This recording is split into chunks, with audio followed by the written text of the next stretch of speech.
Na sala de aula é que se muda uma nação. Na sala de aula não há idade nem cor. Por isso aceite e respeite o meu professor. Boa tarde. Hoje eu gostaria de chamar a atenção de vocês para o nosso quadro Cine Resistência, que apresentaremos o documentário Servidão Moderna. Vamos explorar mais esse tema? A condição humana contemporânea é permeada por uma servidão mascarada como liberdade. O documentário Servidão Moderna expõe magistralmente essa realidade. Uma multidão de escravos que, paradoxalmente, escolhe sua própria opressão. Nesse cenário, a consciência de exploração e alienação foi habilmente subtraída dessa classe, tornando-os cúmplices de sua própria sujeição. Ao contrário dos escravos antigos ou dos servos medievais, essa nova classe de escravos contemporâneos não reconhece sua própria escravidão. Aceita resignadamente uma vida de monotonia e alienação. É incapaz de insurgir-se contra um sistema que os aprisiona. Segundo o documentário, essa resignação é a fonte de sua desgraça, perpetuando um ciclo de opressão consentida. Diante disso, surge a questão: até que ponto somos verdadeiramente livres quando nos submetemos voluntariamente à nossa própria servidão? Está no ar, TV Sintese. Agora continuaremos a tratar de assuntos que nos desafiam a pensar, a questionar e a agir. Continuaremos mergulhando nas profundezas da condição humana contemporânea. Vamos adentrar outro universo da resistência e da memória no quadro Fato de Fato e acompanhar uma matéria especial que traz o resgate da história da ditadura militar em Sergipe. Vocês se recordam da criação em fevereiro deste ano da Comissão da Memória, Verdade e Justiça em Sergipe, não é mesmo? Uma iniciativa corajosa para resgatar os enfrentamentos à resistência e o conjunto de ações contra a ditadura militar. E foi inspirado nessa comissão que o historiador Oswaldo Ferreira Neto nos presenteou com um circuito para relembrar as formas e as ações daqueles tempos sombrios. O historiador conduziu os convidados ponto a ponto por um itinerário que resgata a memória da ditadura militar em Sergipe, um olhar corajoso sobre os personagens e os eventos da Operação Cajueiro, evidenciando que também em nossa terra houve resistência, coragem e luta pela liberdade. Olha, eu entendo esse circuito como muito importante, né? Porque ele permite uma troca de informações entre historiadores, parentes, descendentes de pessoas que viveram os crimes da ditadura militar, presos políticos da ditadura militar, e a juventude que muitas vezes passa por diversos locais históricos, como nós estamos passando aqui no Calçadão e também no próprio Palácio e diversas outras localidades de Aracaju, e não sabem os fatos históricos, né? Ou não conseguem valorar esses fatos históricos que aconteceram ali. Eu tenho 80 anos e vivenciei o período autoritário da ditadura. É uma coisa assim que não dá para você passar para outras gerações esse sentimento. É terrível você viver num sistema de censura, de perseguição, de tortura, de você ver amigos, pessoas conhecidas, parentes, certo? Sendo torturados, sendo presos, perder sua vida, certo? Viúvas de marido vivo, entendeu? Muita gente ficou, né, perdido. Por que resgatar esse circuito, Oswaldo? Então, a importância é primeiro a verdade, né? A gente não deve esquecer. Não deve esquecer para que nunca mais ocorra. A ditadura nunca mais. Então, você passar pelo espaço, né, você ter contato com as localidades, esses locais de memória, né, em relação a toda a luta e resistência contra a ditadura militar em favor da democracia, é primordial, é necessário. Isso é educação patrimonial, isso é educação, isso é lembrar, né, historiar, é resgatar aquilo que aconteceu e que a gente não quer que aconteça mais. E eu quero que você fale para nosso telespectador da importância da Comissão da Justiça e da Verdade. Olha, é de extrema importância resgatarmos exatamente esse período tenebroso, terrível, que foi o golpe militar, e esse restabelecimento, ele passa por uma reconstrução também, que, por exemplo, meu irmão, o poeta Mário Jorge, ele foi preso, ele foi perseguido, né?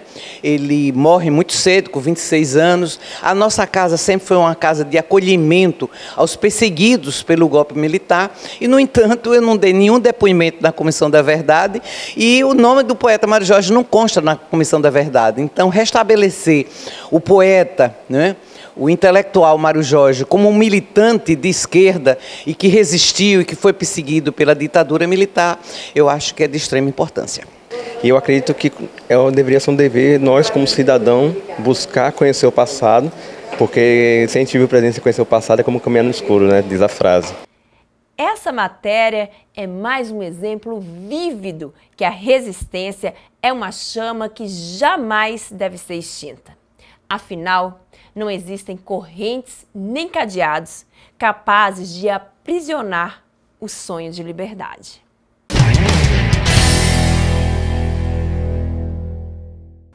Pare, olhe, escute. Não é um trem que vem por aí. É o nosso Cine Resistência. Porém, demanda igual atenção, pois vamos cruzar os trilhos da servidão moderna. Esse é o título do documentário que colocamos hoje em cartaz. No escurinho do cinema, chupando drops de anil. O documentário argumenta que a servidão moderna é uma forma de escravidão consentida pela população, que voluntariamente se submete a um sistema que os explora.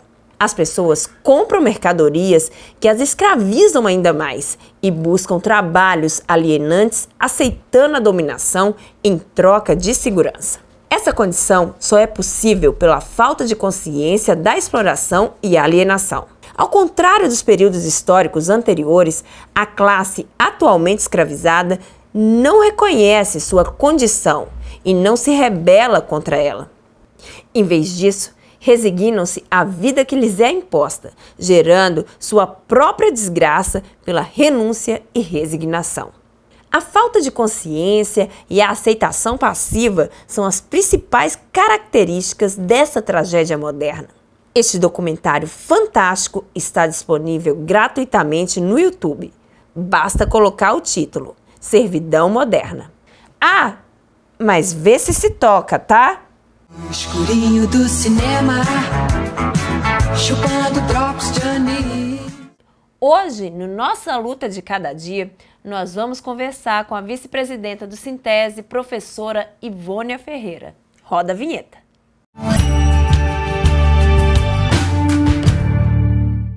Boa tarde, Ivônia. Seja muito bem-vinda ao TV Sintese. Tinha um tempinho que não vinha aqui, hein? Isso, Luana, mas hoje deu certo. Ah, que bom. Ivônia, vamos começar falando de luta, né? Em 2024, professores e professoras da rede estadual, das redes municipais, têm enfrentado uma série de demandas, uma série de questões importantes no que diz respeito à luta por condições de trabalho, por valorização profissional. Mas antes da gente adentrar nessas lutas especificamente, eu gostaria que você comentasse sobre o caso da complementação do valor anual total por aluno. Mas antes, deixa eu só explicar aqui para o pessoal de casa. No último dia 25 de abril, o Tesouro Nacional e o Fundo Nacional de Desenvolvimento da Educação divulgaram uma lista preliminar de estados e municípios que estão inabilitados a receber a complementação do valor anual total por aluno, conhecida como complementação VAAT, do Fundeb, Fundo de Manutenção e Desenvolvimento da Educação Básica e de Valorização dos Profissionais da Educação para o ano de 2025. Na lista figuram 1.580 entes da federação, sendo 34 municípios sergipanos. Ivônia, vamos explicar para o pessoal de casa o que isso significa. O que é essa lista? Os municípios que estão dentro dessa lista, eles já vão ter prejuízos na educação? Vamos contar um pouco sobre esse processo. Olha, Luana, é assim, é triste, não é? A gente tá dando essa notícia aqui, mas é exatamente isso. São os municípios que são prejudicados. Mas é preciso que a população entenda, né? Quem fica prejudicado não é o prefeito, né? Não é ninguém. Quem fica prejudicado é a educação pública, que atende os filhos e as filhas dos trabalhadores de Sergipe. Então, esses 34 municípios, né, que vieram nessa lista crítica aí do governo federal, que não vai ter essa contemplação, são exatamente aqueles municípios que não fizeram seu dever de casa, não é? Que não fizeram uma gestão democrática, como teria que ser feito, não é? Que não atingiram os seus indicadores, né, dentro de uma educação pública de qualidade. Então, quem vai pagar a conta somos nós, educadores, né, são os estudantes, né, que é menos verba, menos recursos. Se nós já estamos sofrendo hoje nesses municípios sergipanos afora aí, você imagina a gente ter uma lista que quase 50% dos municípios de Sergipe que perde esse recurso da complementação aí do VAAT. Infelizmente, professora Ivônia. Bom, como eu disse, agora vamos falar de luta, e uma coisa que o Sintese sabe fazer bem. Vamos falar sobre a luta da rede estadual. Professores e professoras da rede estadual de ensino de Sergipe paralisaram por 2 dias. Eu queria que você fizesse a avaliação dessa paralisação que aconteceu nos dias 23 e 24 de abril. Luana, falar da luta da rede estadual, né, os professores fazer uma paralisação de 2 dias, é dizer que os professores de Sergipe, nos últimos 10 anos, têm sido muito massacrados no quesito de retirada de direito, de perda. Hoje, os professores da rede estadual, né, eles sofrem uma perda salarial muito maior do que muitos municípios sergipanos, né? Eu sempre digo, antes ser professor da rede estadual era você ter um status lá em cima, né? E hoje você ser um professor da rede estadual é você ser um professor desestimulado, né? Porque essa quebra da carreira dos professores, que é outra coisa também que às vezes a população não entende, o que é essa carreira tanto que esses professores falam, né? E eu sempre, assim, coloco um exemplo para que a população entenda, não é? É eu ter uma faculdade, não é? Ou o pai ou a mãe que tem seu filho também se formando aí para professor, para professora, mas depois você diz, não, eu quero estudar mais, né? Eu quero fazer uma pós-graduação, eu quero mudar de nível, né? Então, a gente vai fazendo esses estudos para a gente melhorar a educação e para a gente também ir melhorando a nossa valorização. Aí é aquele tempo que a gente, de 5 anos, né, aquele tempo de 3 anos que a gente vai aumentando o triênio, que o triênio hoje é um direito de vários trabalhadores no nosso país. Então, a gente tem esses direitos garantidos dentro da tabela salarial dos professores, né? E tem também aí o valor do piso salarial. E um direito que foi arrancado a duras penas, esse foi arrancado a duras penas, foi a regência de classe dos professores aqui do estado de Sergipe, né? Os professores de Sergipe aqui que tinha, né, nos seus contra-cheques aí uma regência de classe de 40%, né? O governo fez o quê? O governo fez uma manobra onde pegou essa regência de classe, esse percentual, e colocou no vencimento inicial do professor. Então, a partir do momento que ele pega esses direitos, né, que os professores têm na sua remuneração total e ele joga no vencimento inicial do professor, né, ele prega todos os anos que o professor recebe o piso, que professor nenhum de Sergipe recebe menos do que o piso. Mas é preciso entender de que forma, não é, ele paga esse piso. Ele retira um direito, não é, para colocar em outro local, que é bem claro aí, como eu expliquei aqui, essa questão da regência de classe dos professores aqui de Sergipe. Professora, além da valorização, uma outra pauta, ela tem sido constante, tanto para professores da rede estadual como nas redes municipais de Sergipe. E essa pauta, ela trata de condições de trabalho, ela trata sobre a estrutura das escolas. Então, vamos falar um pouco sobre essa luta, sobre o que o Sintese tem feito para essa busca de melhoria na estrutura das escolas, que isso deveria ser feito pelos gestores, né? É uma luta do Sintese, mas é uma falta de responsabilidade das secretarias municipais de educação e da Secretaria de Estado da Educação. Essa reivindicação pela essa melhoria das estruturas das escolas é lutar também por uma educação de qualidade e é lutar por dignidade, tanto para os trabalhadores que estão lá, como para os estudantes também que estão lá. Então, essa pauta da reforma das escolas, não é? Da melhoria das estruturas, da climatização das escolas, também está na pauta, não é? Do dia da nossa luta do Sintese. E a alimentação escolar é também um outro grave problema, né, professora Ivônia? Exatamente, Luana. É porque as pessoas hoje ainda trabalham naquela de que a alimentação escolar tem que ser tratada como merenda. Não é isso. Não é alimentação escolar, tem que ser aquela alimentação, tem que ter o cardápio organizadinho na escola, né? Tem que o estudante comer mesmo, encher a barriga. Porque muitos dos nossos estudantes, às vezes, vêm para a escola sem alimentação nenhuma. Então, que estímulo, né? Esse estudante com fome na sala de aula. Então, se ele sai da sua casa, né, quando ele chega na escola, ele tem que ter sua alimentação. E não é a realidade, às vezes, de quando chega na escola, de ter aquele cardápio, onde é acompanhado pela nutricionista, né, o cardápio arrumadinho lá na parede da escola, mas quando você chega, às vezes, não é a realidade. Então, essa luta também da alimentação, né, a gente faz muita formação com os conselhos do CAI, não é, que é o Conselho da Alimentação Escolar aqui no estado de Sergipe. O Sintese tem tido essa preocupação também de formar os conselheiros representantes dos professores nessa luta e que a gente não vai abrir mão também dessa luta pela alimentação escolar dos nossos estudantes. Professora Ivônia, eu quero agradecer a sua vinda aqui. Nossa entrevista chega ao fim e não demore tanto da próxima vez. Eu estou te esperando.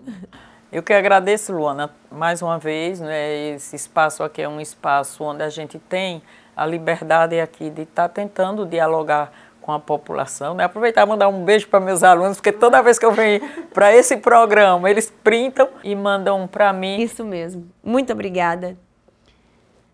Vivenciamos uma era de avanços tecnológicos vertiginosos e interconexão global, mas também de desafios e contradições.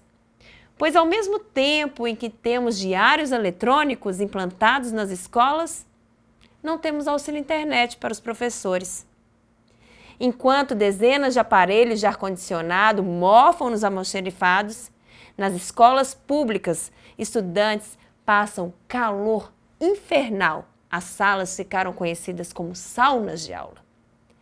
Enquanto cobram resultados, falta estrutura para que o professor possa trabalhar e o estudante aprender. Por isso, a luta por direitos não é uma batalha que podemos dar por encerrada. E por que devemos continuar a lutar? Porque no cerne da nossa existência está a busca por dignidade, pelo respeito e por justiça. E se você, trabalhador ou trabalhadora, ainda não encontrou um motivo para lutar, é porque ainda não procurou direito. TV Sintese fica por aqui. Para você, boa tarde e boa sorte. Professores, protetores das crianças do meu país, eu gostaria de um discurso bem mais feliz, porque tudo é educação, a entregar o conhecimento na sala de aula é que se forma o cidadão, na sala de aula é que se muda uma nação, na sala de aula não